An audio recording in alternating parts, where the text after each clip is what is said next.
Cegueira de Bartimeu. Será que é só Bartimeu que é cego? Claro que na Bíblia nós temos vários exemplos no ministério de Jesus de pessoas que foram curadas de cegueira. Mas há, como essa música também diz, que há pessoas que têm os olhos físicos funcionando, mas não enxergam o espiritual, né? E às vezes nós caminhamos também, isso é muito comum acontecer conosco na vida cristã, caminhamos sem saber para onde vamos. Isso foi acontecer também na vida de Abraão. A Bíblia diz que Abraão saiu sem saber para onde ia. Obedeceu a voz de Deus, vai, mas ele não sabia para onde é que estava indo. Nossa caminhada cristã, muitas vezes, nós temos situações assim.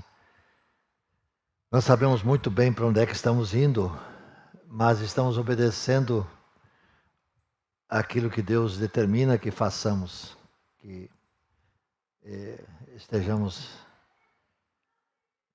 praticando, procedendo, alcançando. Tantas vezes acontece na vida daquele que sai para o campo missionário, por exemplo. Não sabe o que vai encontrar pela frente, mas obedece à voz de Deus. Fé no coração é a única solução. É isso que queremos trazer aqui hoje.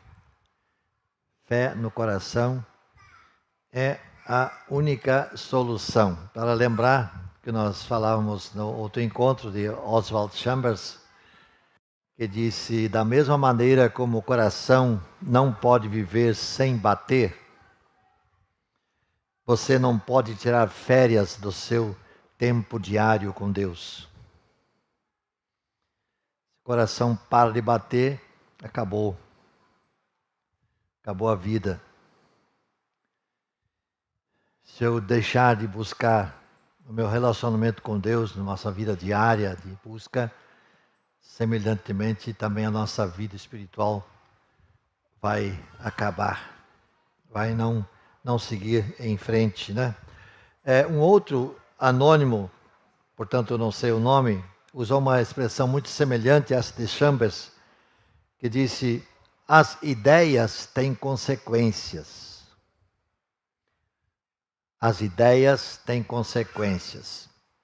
E a consequência da ideia de não buscar Deus e a consequência da ideia de não começar diariamente na perfeição de Deus é desgastar nossa fé, é enfraquecer nossa esperança e é interromper o fluir do nosso amor.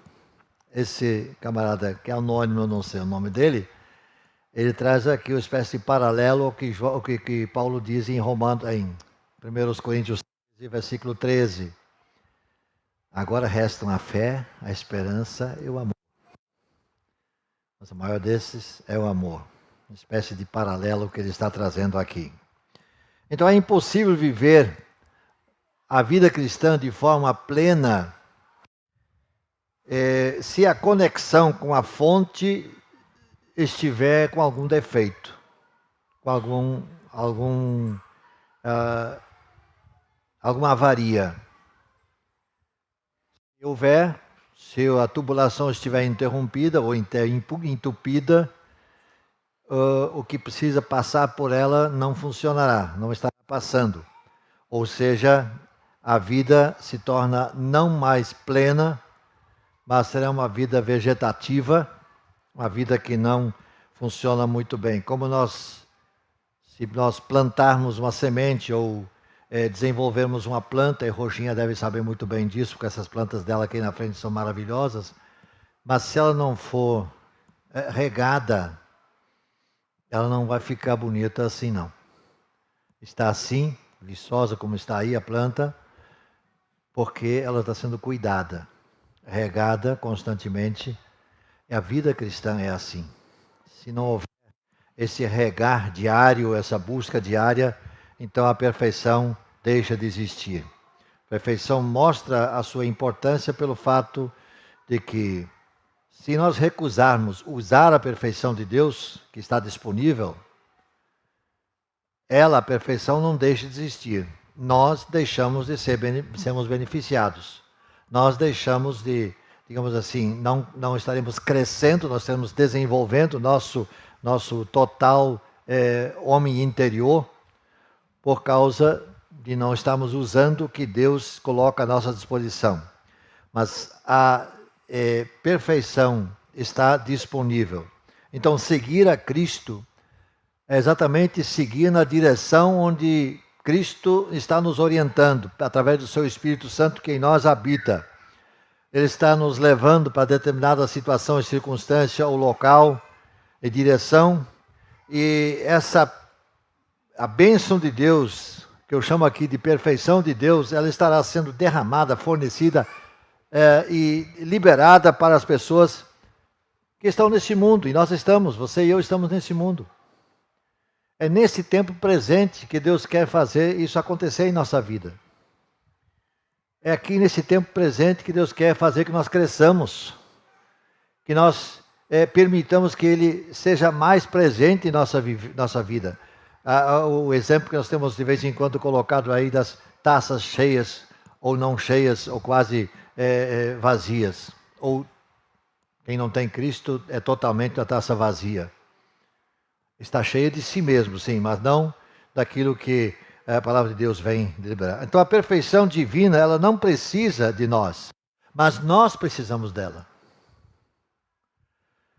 Se nós não quisermos, a perfeição divina continua existindo da mesma forma.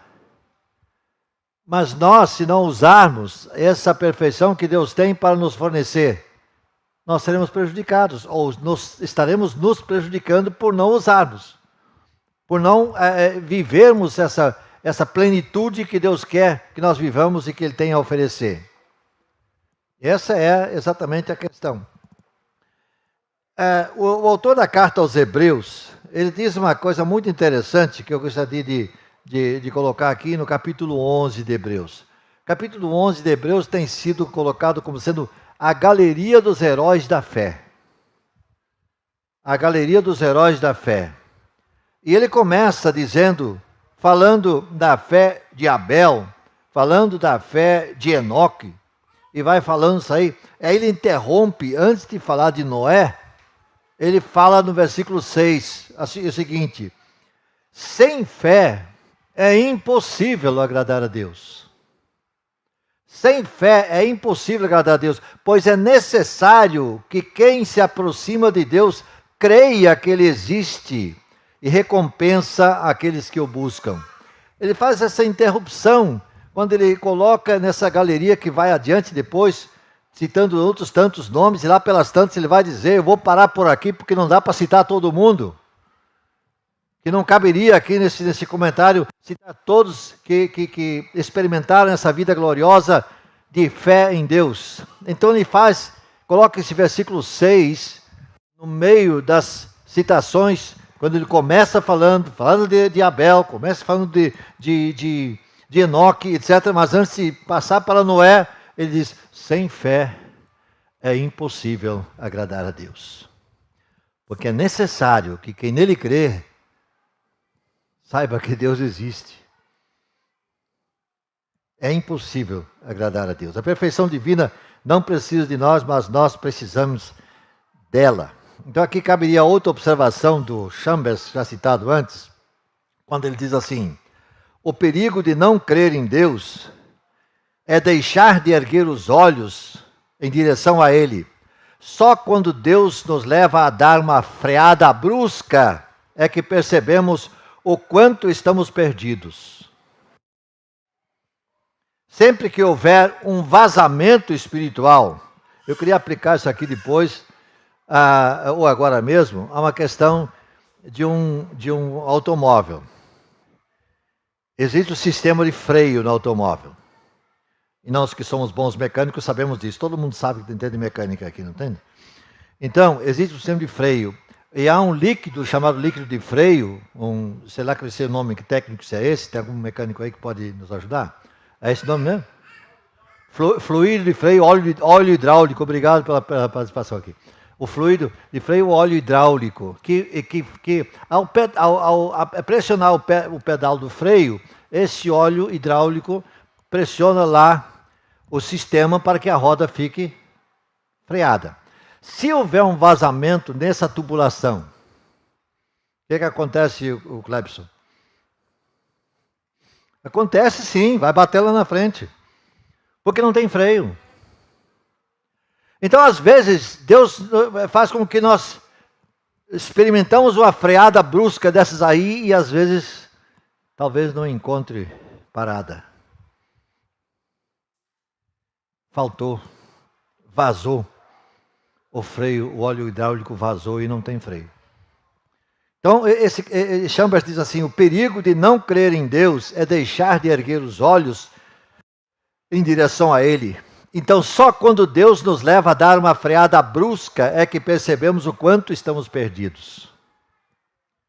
Sempre que houver um vazamento espiritual em que nossa concentração em Deus falha, devemos consertá-lo imediatamente. Devemos reconhecer que alguma coisa está interrompendo a nossa ligação com Deus e precisa ser ajustado imediatamente. E é bom que quando nós percebemos isso, nós façamos esse ajuste o quanto antes. O grande problema é que pessoas que, ainda que percebam isso, vão adiando o ajuste. Não, eu sou bom motorista, eu me dou um jeito, aí eu esquivo, né? E vão levando até quando não dá. E o acidente acontece. Ao invés de consertar a nossa vida, quando percebemos que algo não está bem, nós vamos levando. Essa semana não, mas domingo eu vou à igreja e a gente acerta as tuas lá. Por que esperar até domingo? Conserte esse vazamento logo. Conserta logo. Se o reparo não for feito, a colisão é muito provável que aconteça. Então não basta crer na existência de Deus. Esse texto, Hebreus capítulo 11, versículo 6, nós temos essa expressão, precisa crer que Ele existe. Precisa crer que Ele existe. Então essa expressão tem um significado mais profundo do que simplesmente alguma coisa vaga falando da existência de Deus. E na maioria das vezes, é essa a interpretação que é dada ao texto. Ah, Deus existe. Eu creio que Deus existe. Eu creio em Deus. Olha, eu vou dizer uma coisa para você, o diabo também crê. O diabo também crê que Deus existe. Nem por isso ele estará no céu. Então, crer que Deus existe não resolve a situação. Mas precisa mais do que isso. Esse é apenas o início. E não faz muita diferença a informação de quem diz que Deus existe, ou crê que Deus existe. Pouquíssima transformação na vida há de quem assim age. Como disse, até Satanás crê que Deus existe, mas nem por isso estará no céu. Então, crer que Ele existe, no entender do autor da carta aos Hebreus, significa firmeza na fé de que Deus é tudo o que deveria ser. Deus é tudo o que é possível ser. E Deus é isso o tempo todo, não de vez em quando apenas. Deus é aquele Deus que está disponível sempre, 24 horas por dia, 7 dias por semana, 12 meses por ano, a vida toda. Ele é tudo o que deveria ser, é tudo o que é possível ser, e é isso o tempo todo. Ele é a abundância perfeita, e esse pensamento, se adotado, muda a nossa vida. Porque então, se assim cremos e assim fizermos, estamos então na fonte certa. na fonte correta. Nossa busca foi recompensada. Nós descobrimos pessoalmente o que Agostinho de Hipona disse: nossa alma não tem descanso até que descanse em Deus. Quando nós achamos esse caminho, descansamos em Deus. É o que Deus espera. Quando Ele assim pode contar que a nossa dependência total está na sua mão, está nele. Que é essa perfeição sem limite. Então pode haver descanso da alma. E o descanso e a paz da nossa alma dependem disso. Deus precisa ser a nossa fonte perfeita, a fonte das fontes. Se na fonte que nos alimenta existir qualquer coisa menor do que a perfeição e a abundância de Deus, tudo que nos resta é uma fé deficitária que necessita de constantes ajustes em função dos muitos erros e equívocos que por conta disso nós cometemos. Ou seja, se nós não estivermos conectados a essa fonte correta e nós estivermos com esses ajustes feitos sempre, estaremos com algum vazamento acontecendo e estamos a perigo o tempo todo. Mas se Deus, o nosso Deus é o Deus da fonte, fonte perfeita, o que temos, então são perguntas do tipo assim: mas Ele dá a perfeição a quem dela precisa? Ele é quem pode recompensar? Ele é abundante para conosco? Essas respostas foram todas respondidas. Deus já as respondeu. Deus respondeu essas perguntas, são afirmativas. É sim, Ele dá a perfeição a quem precisa, Ele compensa, é recompensador, e Ele é abundante para conosco, porque a resposta está na vinda de Cristo. Cristo veio ao mundo. Cristo deu a sua vida em nosso lugar. Cristo conquistou a nossa vitória na cruz, quando Ele foi até o fim do projeto de Deus, quando Ele chegou ao está consumado. Pai, em tuas mãos entrego o meu espírito, sabendo que dali a 2 dias, 3 dias estaria saindo da sepultura. Sabendo que aquele lá não é o último momento.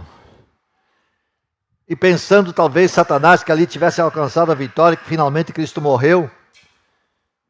Mas Satanás não pôde reter Cristo na sepultura, Cristo saiu de lá. Então a resposta a essas perguntas está na vinda, na vida e na vitória de Cristo. Está perfeito. Não há nada mais do que para ser feito. Ele há de derramar, continuar derramando a sua perfeição. Interessante na palavra de Jesus, quando ele fala no capítulo 3 de João, no versículo 13, aliás, 16 e 17, naquela conversa que Jesus teve com Nicodemos, aí diz lá no versículo 16 e 17, porque Deus amou tanto o mundo, que deu o seu Filho unigênito, para que todo aquele que nele crê não pereça, mas tenha a vida eterna. Porque Deus enviou o seu Filho ao mundo, não para que julgasse o mundo, mas para que o mundo fosse salvo por ele. Então, esses 2 versos explicam, dão resposta positiva às perguntas que eventualmente nós estejamos fazendo. Ele já respondeu. Ele já respondeu. Nesse texto do Evangelho de João, que é a partir do versículo 14, ocorre uma espécie de mudança de tom.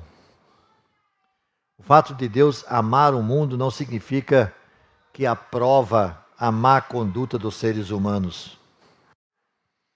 Não.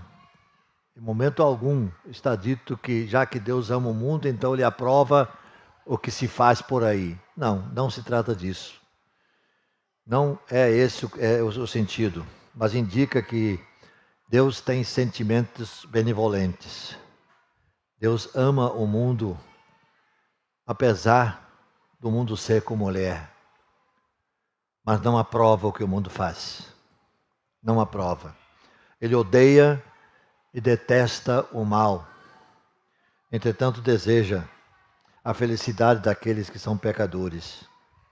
E na dispensação da graça, o propósito divino é salvar todo aquele que crê em Jesus Cristo como Salvador único e suficiente, tanto judeu como não judeu.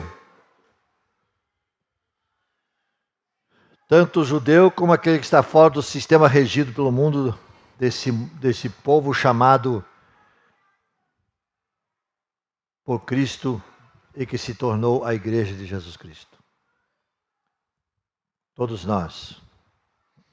Na sua oração intercessória que registra em João capítulo 17, alguns chamam de oração sacerdotal. Cristo diz que nós estamos no mundo, mas não somos do mundo. E diz também na oração, não peço que os tires do mundo, mas que os livres do mal. E disse também, não oro somente por esses que estão comigo aqui, mas também por aqueles que vão crer por causa do seu testemunho. E nós somos resultado dessa crença dos que estavam com Jesus naquele momento, que levaram o evangelho adiante, que chegou até nós. Então Cristo orou por mim e por você. Em João 17, Cristo orou por mim e por você. Quando disse, eu não oro somente por esses, mas também por aqueles que vão crer por causa do testemunho deles. A mensagem se estendeu e chegou ao nosso conhecimento. Então eu e você fomos alvos da oração de Jesus. Cristo diz que nós estamos aqui, mas não somos daqui.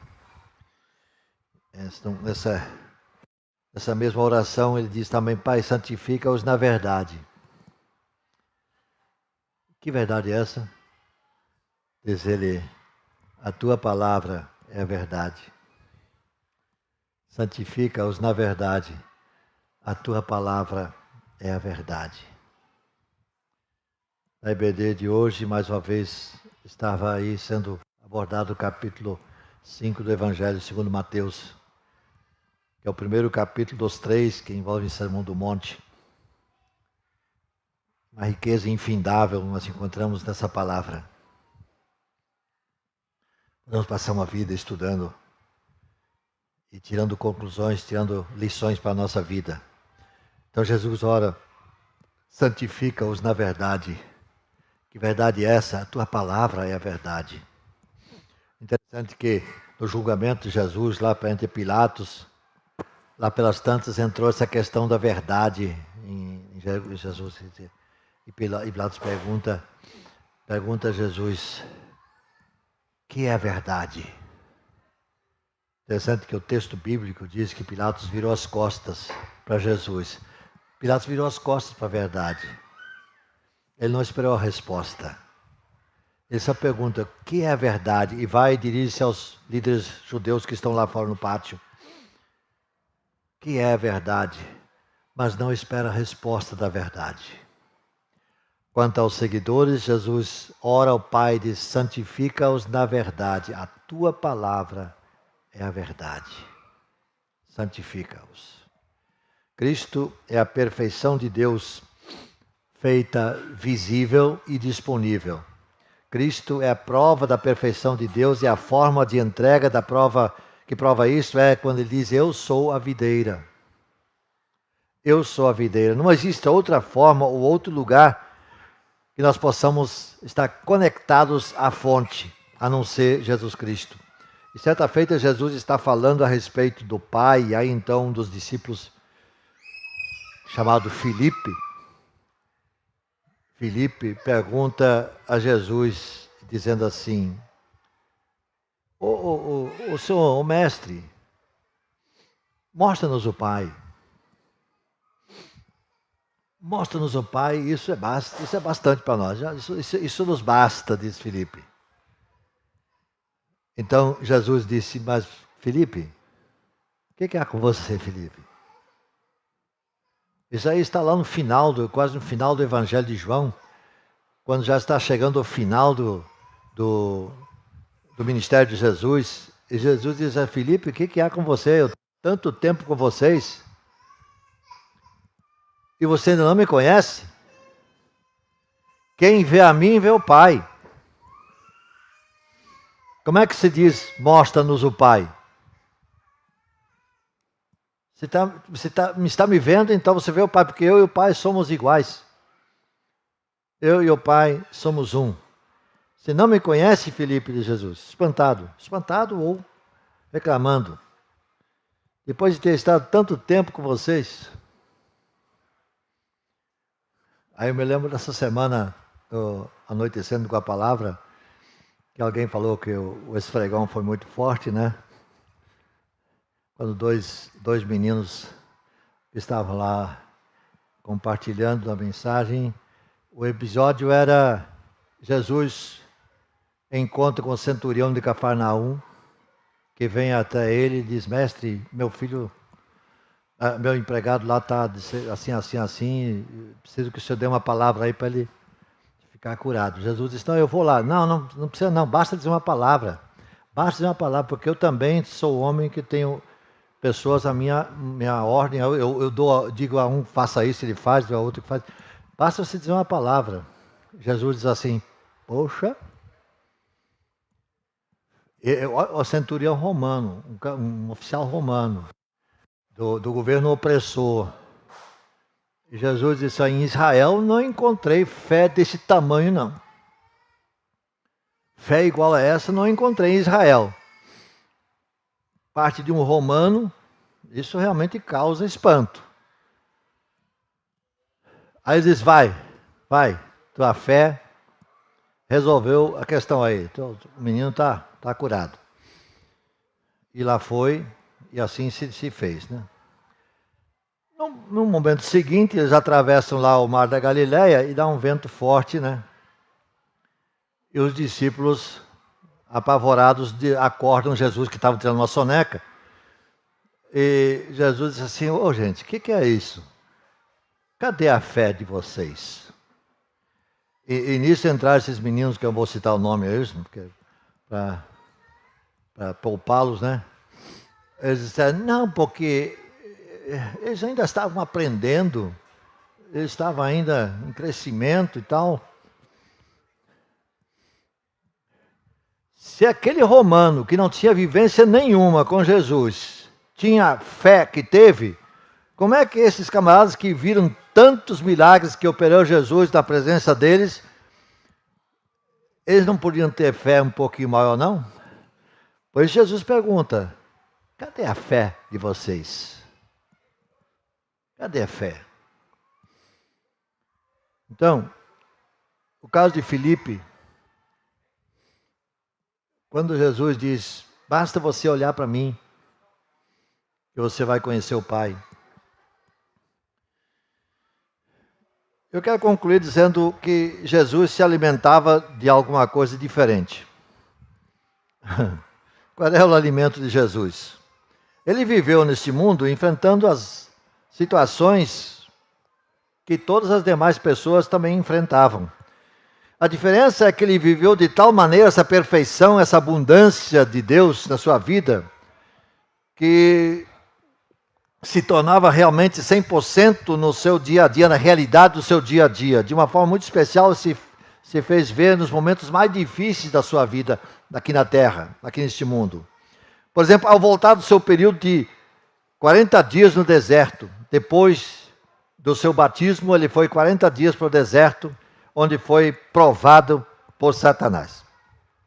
Ao fim desses 40 dias, desse período de jejum, então, ele está sendo lá testado por Satanás, e a resposta de Jesus, ela é muito clara. Quando Satanás o ataca primeiramente naquilo que talvez fosse mais evidente naquele momento, depois de 40 dias sem se alimentar. Ele diz assim, transforma essas pedras, se tu és, coloca dúvida na cabeça, filho de Deus. Se és filho de Deus, transforma essas pedras em pães. Eu nunca estive em Israel, mas há quem diga que o que não falta lá é pedra. Então, haveria muita pedra para ser transformada em pães lá. Se és filho de Deus, transforma essas pedras em pães. Mas Jesus diz, olha, a Bíblia diz, e ele cita a Bíblia, está escrito que nem só de pão viverá o homem, mas de toda a palavra que procede da boca de Deus. Então, para Cristo, a palavra de Deus era mais real e perfeita e viva do que o próprio pão para o seu alimento físico. A palavra era a perfeita abundância na sua perfeição e alimentava a alma do mestre. E quando ele fala, mais adiante lá no seu ministério, ele fala com a mulher samaritana. E depois daquela conversa com a mulher samaritana, ela vai à cidade, enquanto isso os discípulos voltam, trazendo o alimento que eles foram comprar. Ele diz, mestre, come. Trouxemos alguma coisa aqui. Ele diz, eu tenho algo para comer que vocês não conhecem. Ele se alimentou sem ter ingerido pão ou qualquer coisa dessa natureza. Seu alimento era diferente. Ele não comesse. Não era prioridade para ele. Prioridade para ele fazer a vontade do Pai. Como disse, Cristo viveu nesse mundo difícil. Um mundo difícil, talvez mais difícil do que o mundo que nós vivemos, que não é fácil o nosso mundo de hoje. Mas é possível que o mundo que Cristo viveu, no tempo que ele viveu, fosse pior do que o nosso tempo, por causa do domínio do Império Romano. Mas ele paralelamente experimentou as perfeições que o Pai Celestial lhe forneciam e alimentavam o seu espírito e a sua alma. A perfeição encontrada em Deus fez da vida interior de Cristo um lugar perfeito, onde a sua alma encontrou descanso e paz. Nenhuma única vez Cristo sugere que as imperfeições ou as pressões do mundo venham de alguma forma diminuir ou impedir que a perfeição de Deus se manifeste. Apesar das pressões que o mundo oferece ou impõe, a perfeição de Deus suplanta tudo isso. A perfeição de Deus se manifesta. As pressões do mundo não podem impedir nosso viver diariamente na presença de Deus. Na verdade, Cristo deixa bem claro e fala isso serenamente, que que a sua vitória sobre toda a imperfeição vai ser alcançada de uma forma ou de outra. E é nesse sentido que nós somos convidados a nos tornarmos aliados seus, aliados de Cristo, para que assim juntos possamos desfrutar da massacrante vitória sobre o mal, no grande e terrível dia do Senhor. Por que grande e terrível? O dia do Senhor será grande e terrível ao mesmo tempo. Grande em importância para nós que conhecemos Cristo, e terrível para quem não o conheceu. Porque não haverá mais chance depois disso. Acabou. Para quem não se importou com Cristo nesse tempo presente e o recebe como Salvador agora, no grande e terrível dia do Senhor, será tarde demais.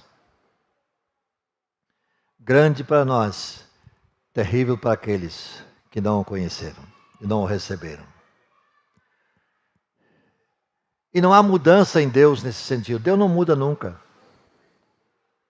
Deus não muda. Tiago, na sua carta, logo no primeiro capítulo, ele diz que todas as coisas boas nos são dadas por Deus. E em Deus não há mudança nem sombra de variação. Eu acho que Tiago lido Malaquias escreveu. Malaquias escreveu, onde Deus, através do profeta Malaquias, diz assim: eu, o Senhor, não mudo. O Senhor, nós é que mudamos. E como mudamos? Como mudamos? Mudamos assim, da água para o vinho. Conheço gente que era torcedor do Bahia, passou a ser torcedor do Vitória. Pode uma coisa dessa?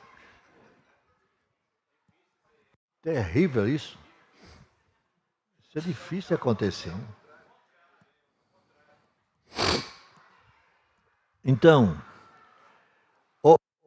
Emerson, tem aquela imagem aí? Quer ver como nós mudamos? Olha aí. Não faz muito tempo que uma roupa assim era no máximo um pano de chão, não é isso? No máximo. Hoje, compra-se em lojas e paga-se dinheiro caro por isso. É ou não é mudança? É ou não é grande mudança no nosso comportamento? Então, nós mudamos. Às vezes para melhor, outras vezes nem tanto.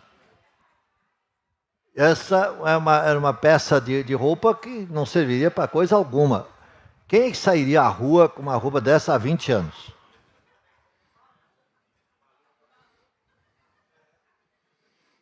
Hoje você encontra isso em lojas e o preço é alto. Então, nós mudamos, mas Deus diz: eu, o Senhor, não mudo. Tiago havia entendido isso quando diz: todas as coisas boas que nós recebemos, elas vêm do Pai das luzes, em quem não há mudança nem sombra de variação. É esse o Deus do qual nós devemos nos conectar. Ele que plantou a videira verdadeira, chamada Jesus Cristo. Que disse: eu sou a videira, vocês são as varas. Varas só subsistem, só conseguem ficar verdinhas e produzir frutos se estiverem conectados na videira. Esse é o nosso desafio. Que Deus nos esclareça.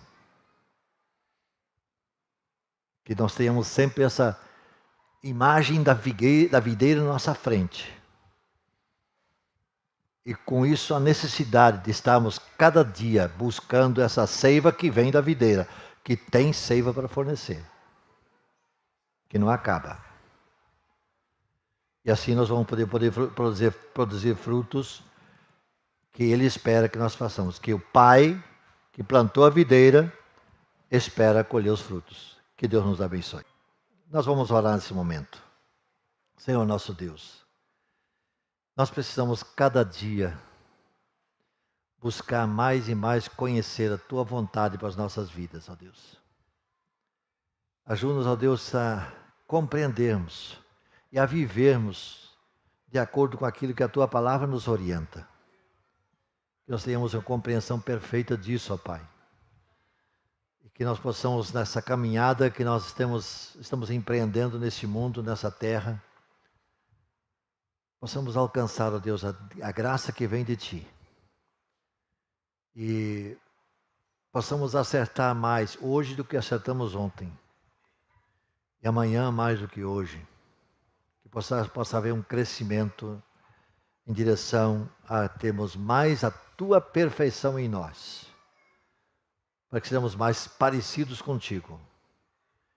A oração de Cristo naquele momento diz: santifica-os na verdade, a Tua palavra é a verdade. Que a Tua palavra seja cada vez mais sedimentada em nossa vida.